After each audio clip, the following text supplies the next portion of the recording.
영국의 역사학자 아놀드 토인비가 이런 말을 했습니다.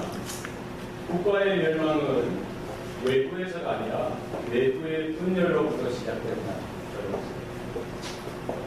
외부의 적이 위협적이고 무섭습니다만 더 무서운 존재는 바로 내부이거든요. 외부의 적보다 내부의 적이 더 치명적이고 교묘하고 더 위험하다는 겁니다. 베트남이 멸망하는 것을 보면요, 월남이 이제 자유 베트남이고 월맹이 공산 베트남이죠. 사실 그 당시에 보면 경제적으로나 군사적으로 월남이 월등하게 강력하고 강했어요. 군사력을 따지면 비교할 수 없을 정도로 월남이 우위에 있었습니다만 결국은 어떻게 됐습니까? 월남이 패망했어요. 왜 그랬냐? 나중에 보니까 월남 안에 이런 정치인들, 또 군대 군부들, 또 사회의 여러 지도층들, 또 사회의 운동가들, 그리고 목사들, 승려들, 곳곳에 이런 숨은 간첩들이 있었던 거예요. 그러니까 그들은 인권을 이야기하고 반전, 전쟁을 반대하고 평화를 이야기하고 반미를 부르짖으면서 자기 민족끼리 통일을 외치는 거예요. 자기 협정을 맺고 막상 월맹이 침략하고 전쟁이 시작되니까 이게 어떻게 될 수 있습니까?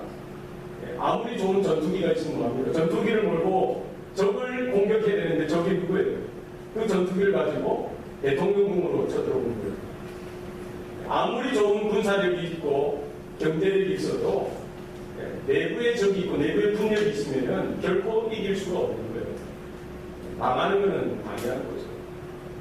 우리 대한민국이 지금 놓여져 있는 그런 현실도 비슷하다는 거예요. 북한의 핵이나 ICBM, 여러 정사정포, 화학무기, 거기에 정의 문제들이 있을 수 있습니다. 물론 그것들이 위협적이고 무섭죠. 그러나 더 큰 위협 요소는 대한민국 내부에 있다는 거예요. 뭡니까? 몇 해 전에 황장이 없이 북한 노동당 전서기가 와서 했던 말이 대한민국 내부에 고정단속이 5만 명이 됩니다. 사회의 모든 지도층뿐만 아니라 요소요소에 북한에서 난파되어진 간첩들이 활동하고 있다는 거예요. 그래서 거기에 방법이 있습니다. 문제는 있어요. 5만 명 사실 너무 많지 않습니까? 어떻게 다 우리가 알 수 있어요. 절반이라도 하면 어떻겠습니까? 그것도 많죠. 5만 명 중에 그러면 10분의 5천 명이 있다고 하면 어떻게 됩니까? 500명은 작습니까? 50명은 작아요? 더 큰 문제는 뭡니까? 대한민국 내부에서 일어난 자생하는 김일성을 찬양하고 김정일, 김정은 이 독재 체제를 무비판적으로 옹호하고 따라가는 이런 세력들이 대한민국에 곳곳에 지금 있어요. 늘 언제나 분열을 조장하고요.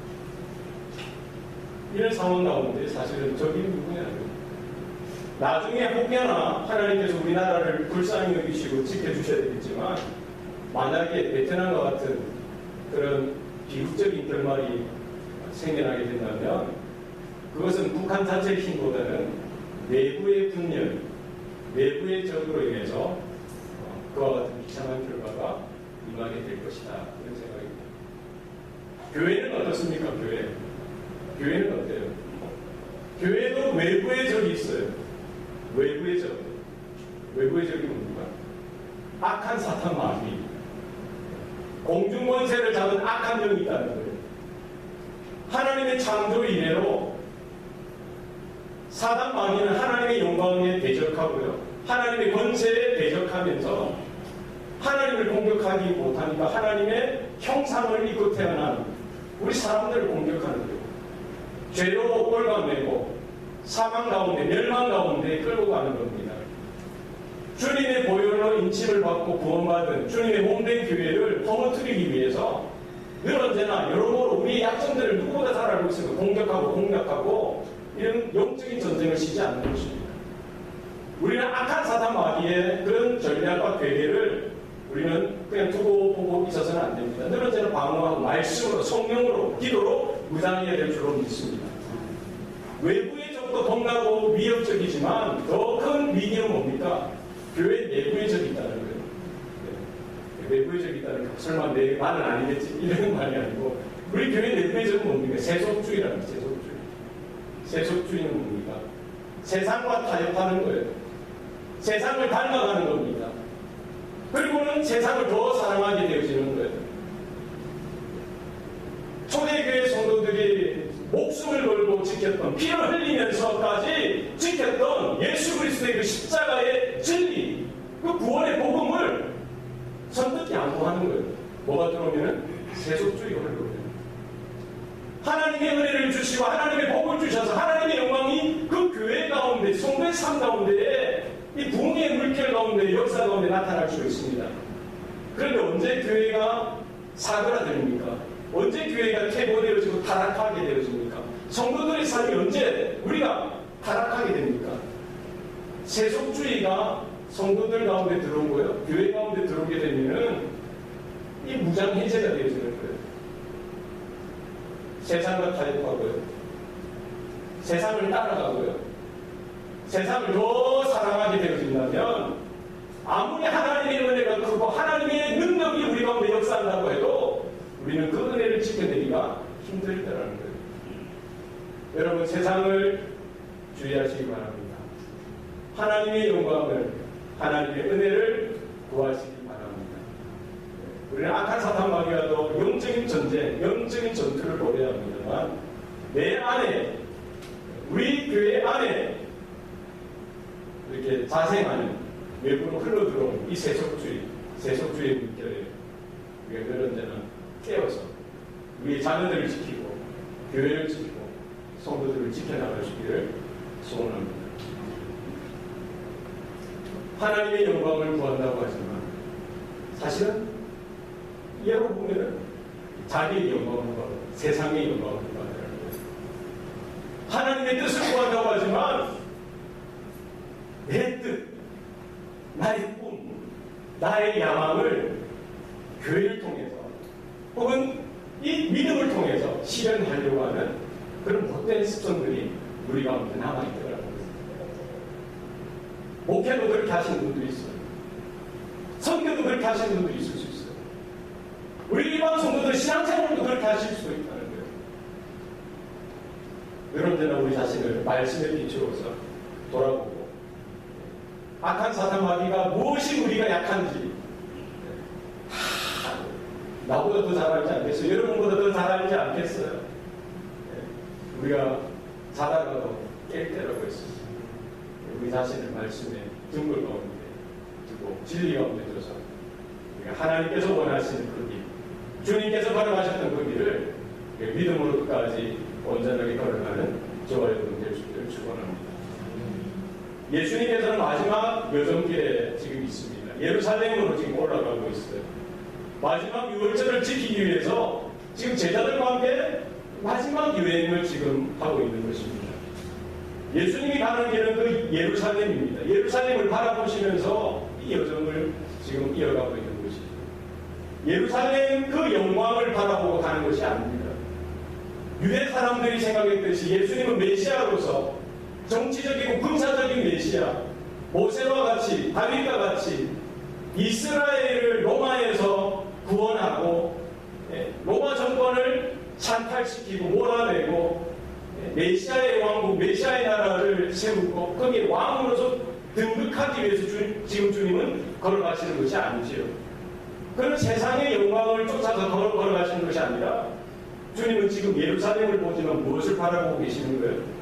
예루살렘 성문 밖, 그 골고다 언덕 위에 세워질 그 십자가를 바라보면서 주님은 걸어가고 있는 것입니다. 예수님이 바라보는 그 십자가, 하나님께서 원하시는 그 구원의 그 길을 바라보시며 그것이 아무리 힘들고 어렵더라도 주님은 포기하지 아니하시고 늦추지 아니하시고 지금 걸어가시는 것입니다. 그 예수님을 따라서 제자들이 함께 가고 있는 거예요. 제자들이 예수님과 함께 예수님이 걸어가는 그 길을 뒤쫓아가고 있지만 중요한 것은 예수님이 바라보는 것을 제자들은 바라보지 못하더라고요. 예수님이 마음에 품고 있는 것을 제자들은 마음에 품고 있지 못하더라고요. 우리가 동상이몽이라고 합니다. 동상이몽. 이 무슨 뜻입니까? 그죠? 함께 누웠지만 꿈이 다른 거예요.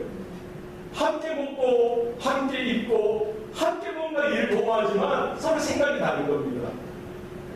예수님이 걸어가시는 그 길, 제자들과 함께 걸어가지만 제자들은 예수님처럼 생각하지 못하고 예수님이 보시는 것을 바라보지 못하고 딴 생각, 다른 것을 마음에 품고 있더라는 것이죠. 오늘 제자들 중에 세베대의 아들 야고보와 요한이 예수님 앞에 나와서 묻습니다. 선생님이요, 무엇이든지 우리가 구하는 것을 우리에게 하여 주시기를 원하옵나이다. 예수님께서 물어보십니다. 내가 무엇을 하여 주기를 원하느냐? 주의 영광 중에서 우리를 하나는 주의 우편에 하나는 좌편에 앉게 하옵소서.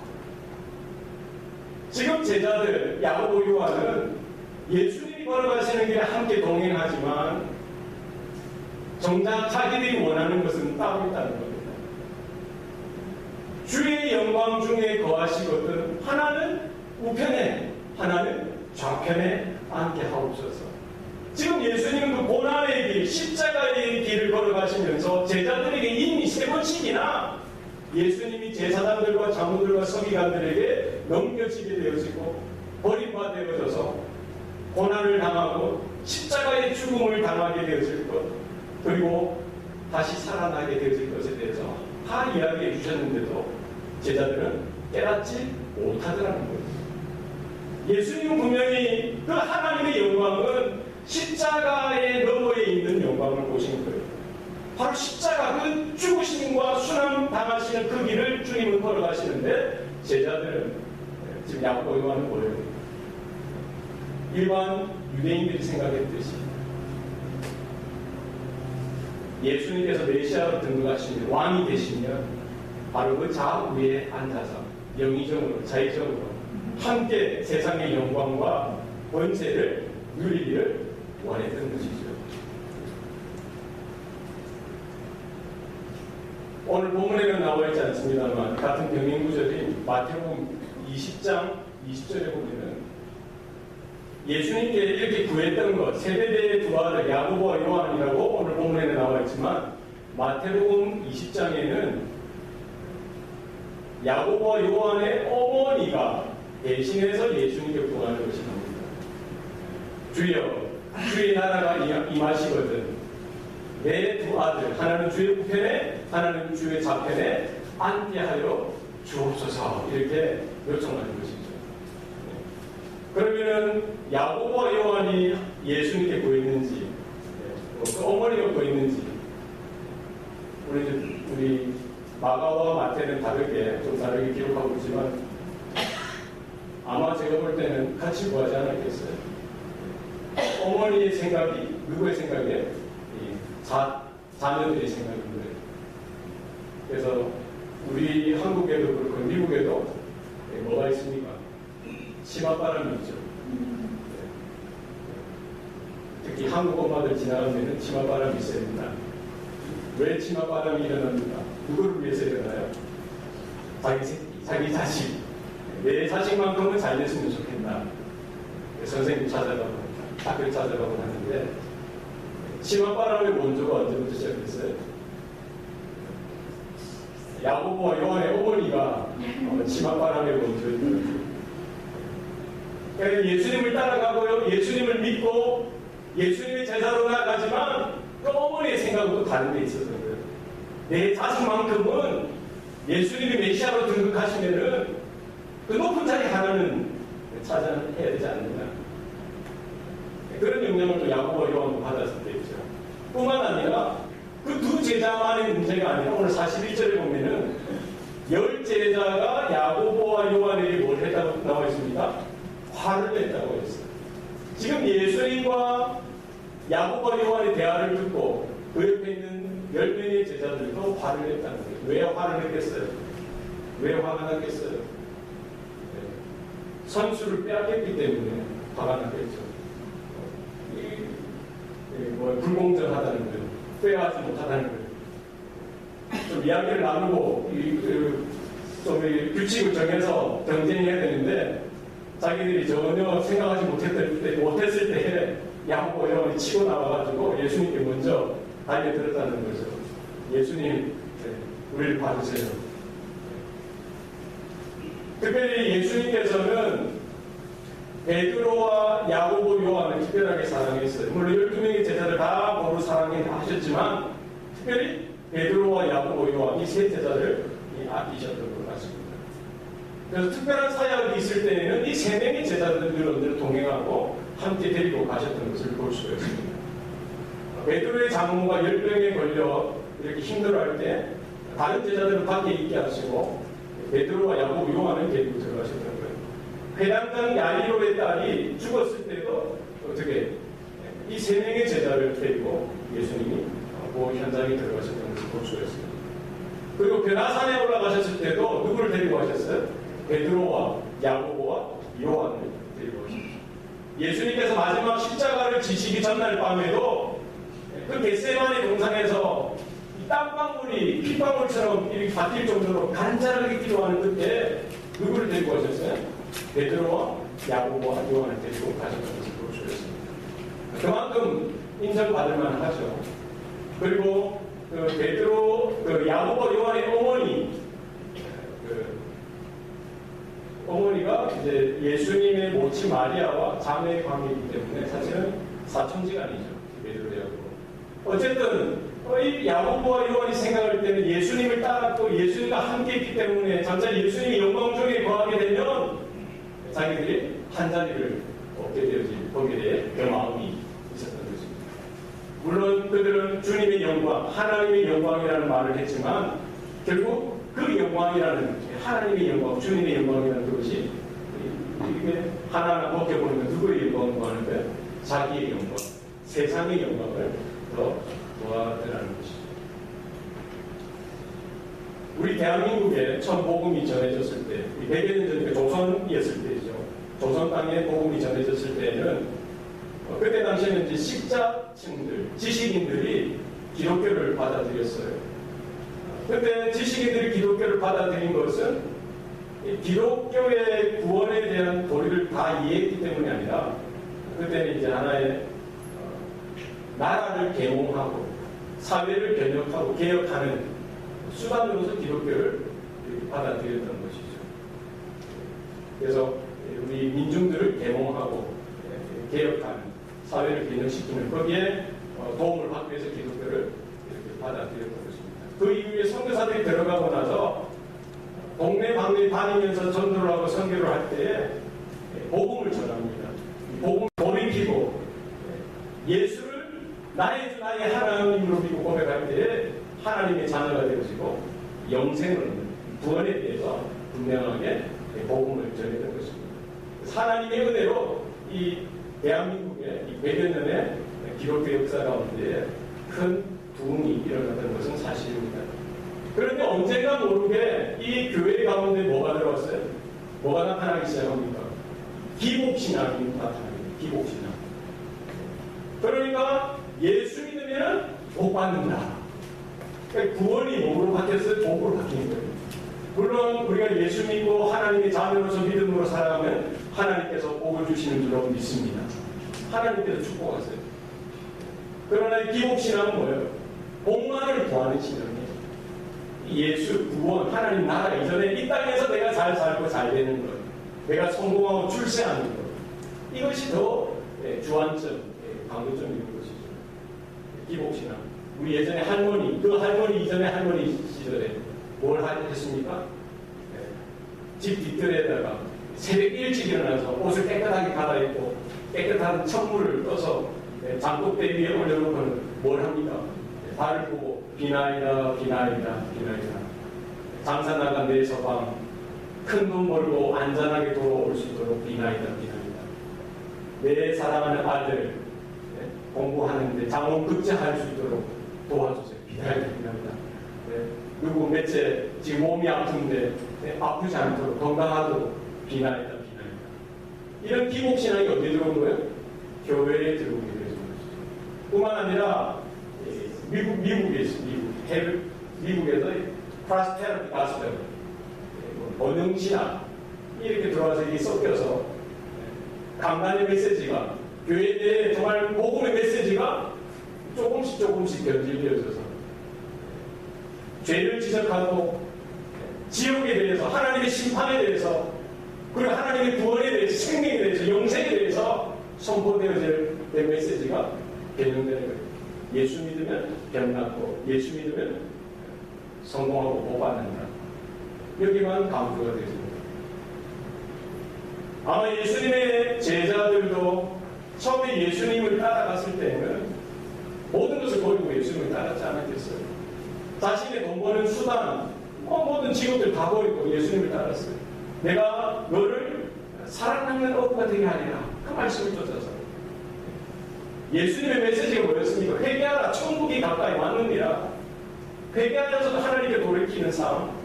내 삶이 변화되어지고 하나님의 나라의 백성 가운데 자녀로 거듭나는 거기에 복음의 중심입니다. 아마 이 제자들도 예수님을 따라가면서 말씀을 듣고 예수님의 기적들을 보면서 여전히 유대인들이 그때 당시에 세상 사람들이 추구했던 메시아 사상 여기 여전히 그게 영향을 받았던 것이죠.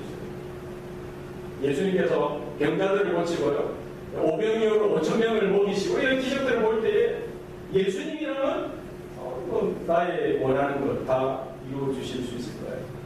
내가 원하는 것 뭐든지 다 이루어 주실 수 있을 거예요. 그래서 하나님의 영광, 하나님의 뜻, 하나님의 부르심이 아니라 세상의 영광, 나의 뜻, 나의 야망이 그 자리에 대시되어지게 되어진 것이죠.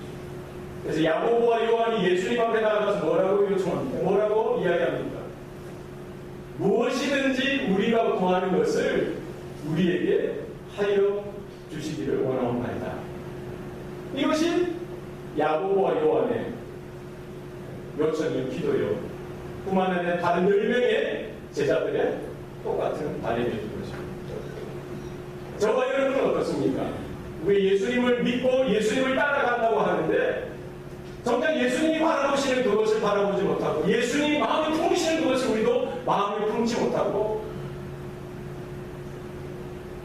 우리의 믿음이 우리의 마음이 세상에 더 치우치고 세상의 것이 조금씩 우리의 마음을 잠식하고 있지는 않은지 이런 본문을 통해서 확인하고 다시 한번 결단하고 내가 주님이 걸어가시는 그 길을 다시 한번 믿음으로 일어나서 걸어가기를 소원합니다. 다시 말은 저와 여러분 될 수 있기를 소원합니다. 그래서 늘 언제나 여기 이것이 영적인 싸움입니다. 이 선택이에요. 늘 언제나 하나님의 영광이고 세상에 주는 영광이 있습니다. 하나님의 뜻이 있고요. 내가 원하는 나의 꿈, 나의 뜻이 있다는 거예요. 하나님이 원하시는 기쁨이 있고요. 세상이 원하는, 세상이 주는 나에게 더 기쁨이 되는 이런 것들이 있을 수가 있다. 무엇을 우리가 선택하고 바라보고 나아가야 하느냐. 하나님의 영광을 구하고 하나님의 은혜를 구하고 하나님의 뜻에 우리가 내 의지를 내 자를 쳐서 복종하며 주님의 뜻을 구하는 저와 여러분 될 수 있기를 소원합니다. 예수님께서 그 야고보와 요한에게 뭐라고 말씀하세요? 너희가 구하는 것을 너희가 알지 못하는도다. 내가 마시는 잔을 너희가 마실 수 있으며 내가 받는 세례를 너희가 받을 수 있느냐 물어보십니다. 야고보와 요한이 뭐라고 대답합니까? 예, 할 수 있나이다. 예수님의 그 처음에 말씀이 뭐였어요? 너희들이 구하는 것을 너희가 알지 못한다라고 분명히 말씀하셨는데도 야고보와 요한은 아주 용감하게 무식하면 뭐합니까? 용감하죠. 할 수 있습니다. 정말 예수님이 마시는 잔이 무엇인지 예수님이 받으시는 그 세례가 무엇인지 깨닫지도 못하는데 알지도 못하는데 네가 내가 마시는 잔을 마시면 내가 받는 세례를 받을 수 있느냐라고 했을 때 고민하지도 못하고 생각하지도 않고 그냥 어쨌든 예수님 좌우편에 우리가 앉기만 하면은 예수님께서 그 서신 그 영광의 자리에 우리가 서기만 하면은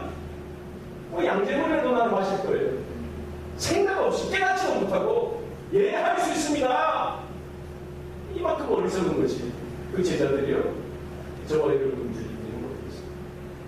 예수님께서 뭐라고 말씀합니까? 너희가 내가 마시는 잔을 마실 것이고 내가 받는 세례를 받으려니와 내 좌우편에 앉는 것은 내가 줄 것이 아니요 누구든지 그를 위하여 준비된 자 그들이 앉게 될 것이다 라고 주님께서 말씀하시는 것이죠. 예수님께서 받으시는 잔이 뭐였겠어요? 예수님께서 받는 세례가 뭐였겠습니까? 고대 임금들이 충성스러운 신하들에게 상으로서 뭘 주냐면 왕의 잔을 주는 거예요. 술을 가득 담아서 충성하니까 잘했으니까 상으로서 자 나의 잔을 받으라 하면은 그 잔을 받으면 영광이죠, 영예죠. 그 잔했어요.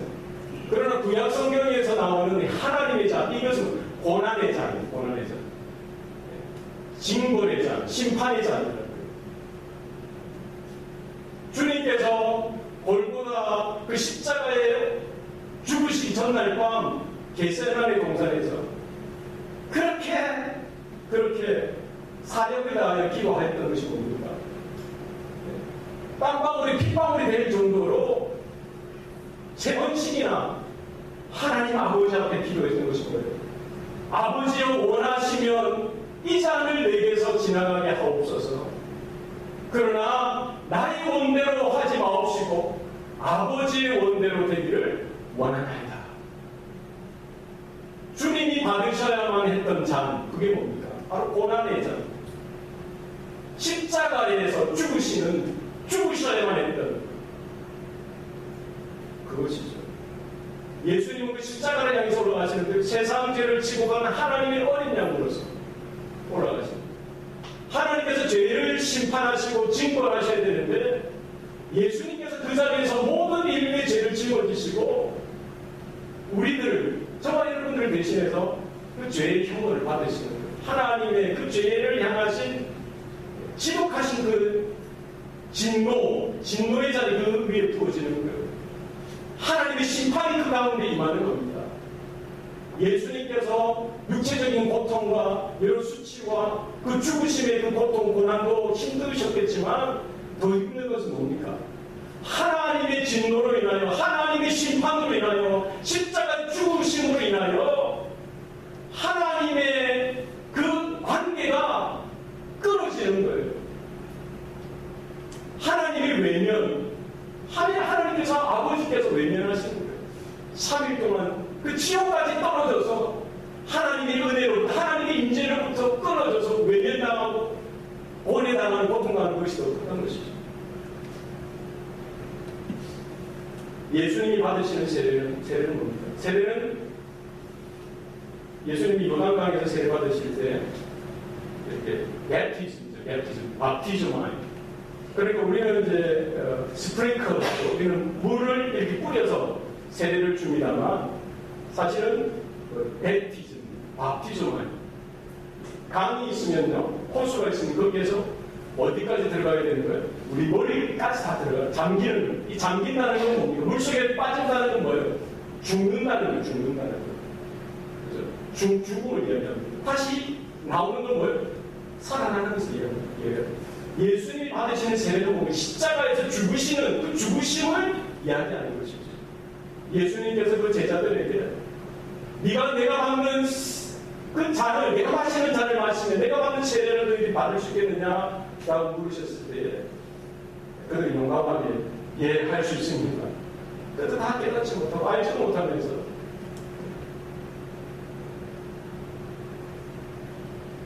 그렇게 대답했던 것이죠. 예수님께서 골고다 십자가 위에 서 계실 때 정말 야고보와 요한이 요청했던 것처럼 예수님의 좌우편에 우리가 있고 싶습니다 라고 했을 때 하나님께서 그래? 그럼 너 그 자리에 있어봐. 예수님의 십자가에 죽으실 때 좌우편에 누가 있었습니까? 누가 있었어요? 강도가 있었죠. 그럼 강도 내려와. 누가 지금 올라가요? 자, 야고보와 요한이 대령이요. 그걸 할 수 있겠냐고요. 우리가 하나님 앞에 기도한다고 하면서, 우리가 하나님 앞에 내려다닌다고 하면서, 우리의 기도의 대부분이 사실은 우리가 복음에 대해서 진리 가운데, 하나님의 은혜 가운데, 주님의 십자가 매여져 있지 못할 때가 있더라고요. 우리가 주님이 고백한 것처럼 주여 나의 뜻이 아니라 아버지의 뜻이 이루어지길 원합니다. 이렇게 고백하실 수 있기를 바랍니다. 주님께서 묻습니다.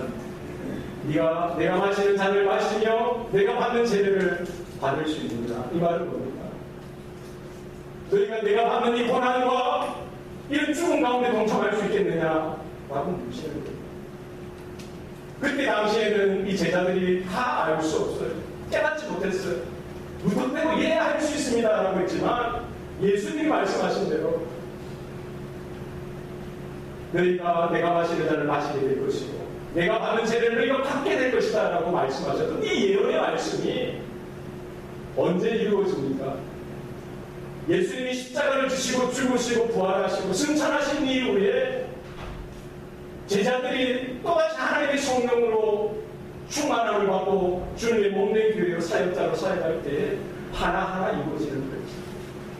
모든 사도들이 주님이 말씀하셨던 대로 주님이 마신 그 잔을 받게 되었습니다. 주님이 받은 그 세례를 다 받게 되었습니다. 12명의 제자들 중에 사도들 중에 야고보가 첫 번째 순교자가 되었습니다. 놀랍지 않습니까?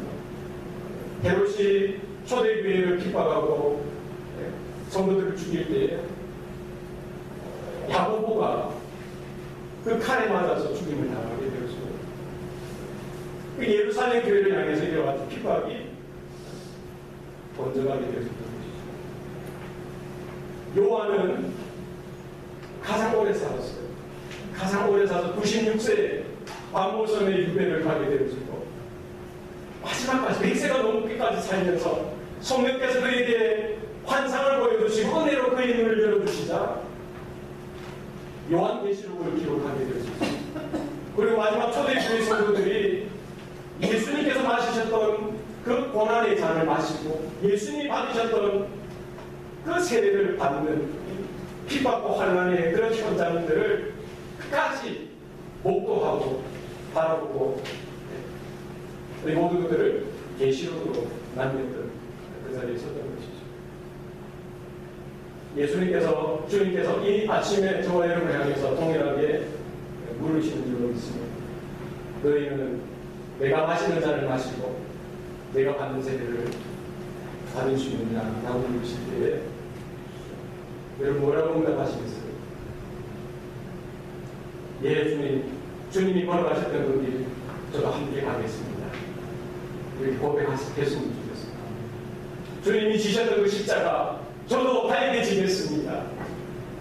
누구든지 나를 따라오려거든 자기를 부인하고 자기 십자가를 지고 나를 쫓아가고 하시는 거예요. 주님 내 자신을 부인하고 주님 앞에 십자가를 내고 주님을 쫓아가겠습니다. 고백하는 저와 여러분 되기를 소원합니다. 이렇게 제자들과 야고보 요한과의 예수님과의 대화 중에 또 10명의 제자들이 끼어들고 야고보 요한을 향해서 화를 내는 거예요. 분노하는 겁니다. 뭐가 났겠어요? 싸움이 나는 것이죠. 아마 언성이 높아졌을 것이고 사태질을 하지 않겠어요? 네. 여러분 화내보셨어요? 네. 화를 어떻게 냅니까? 네. 양전을 하게 됩니까? 아이고 그렇죠 뭐. 예. 화를 내면은 뭐가 바뀌는 거예요? 눈빛이 바뀌는 거예요. 눈이 이렇게 두루뭉실하고 이렇게 떼쳐하게 되어지고 레이저가 나가고 인상이 스마일 지금처럼 여러분처럼 예쁜 인상이 아니겠죠. 예. 또 뭐도 혼내십니까? 말도 혼내지는 거예요. 예. 여러 가지 또 쏟아져 나오겠죠. 지금 예수님이 그런 제자들 보시 얼마나 답답하시겠어요. 다시 그들을 불러 모으시고 다시 말씀해 주는 거예요. 예수님이 지금 야고보 요한에게 그렇게 말씀하셨으면 나머지 10명의 제자들이라도 알아들어야 되는데 깨달아야 되는데 주님이 말씀하신 그 본 뜻이 무엇인지도 모르고 똑같이 싸우는 거예요. 야 그래도 내가 좀 더 낫지 않느냐. 아니 내가 더 낫지. 네가 왜 왼편이야. 왜 네가 왜 오른편이야. 내가 그 자리에 서야지. 다 예수님이 가지셨던 그 마음하고는 동떨어지는 것이죠. 예수님이 그런 제자들을 다시 불러모으시고 말씀하시는 거예요. 이방인의 집권자들이 그들을 임의로 주관하고 그 고관들이 권세를 그들에게 부리는 건 너희가 알지 않느냐. 그러나 너희들 중에서는 그렇게 해서는 안 된다. 너희들 중에 누구든지 크고자 하면 너희들을 섬기는 자가 되어야 하고 너희들 중에 누구든지 으뜸이 되고자 하는 자는 너희들의 종이 되어야 하라. 주님께서 말씀하십니다. 세상 나라의 질서가 있습니다. 그러나 하나님 나라의 질서가 있다는 거예요. 세상 사람들은 뭡니까? 세 사람은 모여도 누가 제일 리더냐 이게 세우는 거예요. 누가 어떻습니까? 특히 우리나라 사람들은 그렇죠. 뭘로 우열을 가립니까? 연봉이 얼마인가? 직접 묻지는 않겠죠. 사회적 지위가 어떻게 되느냐? 이게 다 알아요. 이게 뭘 통해서 합니까? 어디에 사십니까? 뭘 하십니까? 하다 보면 서열이 다 정해지는 거예요. 하나도 못하면 우리나라 사람은 뭘 정해? 뭘 깝니까? 뭘 까죠? 인증을 깐다요. 연세가 어떻게 되지? 나이가 어떻게 되지? 그럼 서열이 다 정해지는 거예요.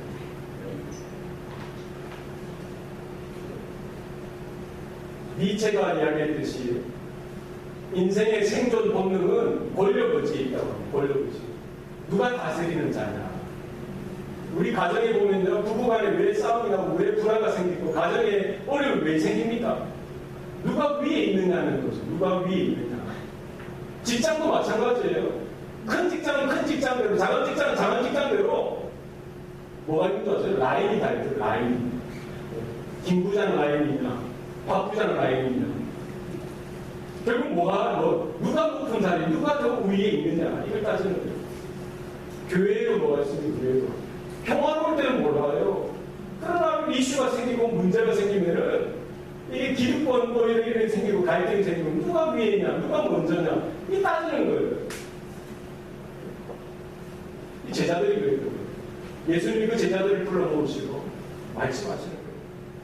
이방인의 집권자들이 행했던 그 모습들, 그 고관 대자들이 행했던 그 모습들, 권세를 부리고 위협을 끌고 하는 그것들, 너희들은 그렇게 해서는 안 된다라고 이야기하시면서 뭐를 강조하십니까?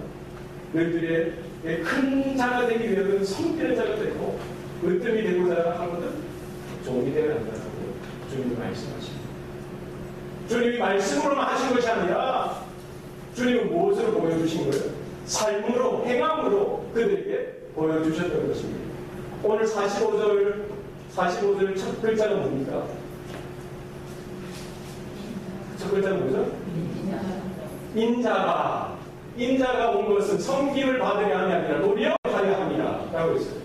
인자가라고 45절에 나와 있지만 원문에는 뭐가 빠졌습니까? 원문에 뭐가 빠졌어요? 왜냐하면 맞아요. 왜냐하면. 그러니까 예수님께서 그들에게 섬김에 대해서 이야기하고요. 교회에서 하나님 나라에서는 세상의 그런 질서나 세상의 논의가 아니라 영적인 패러독스죠. 하나님의 영광, 하나님의 나라, 하나님의 백성으로서 오히려 낮아져서 겸손하게 섬기는 그 자가 리더라는 거예요.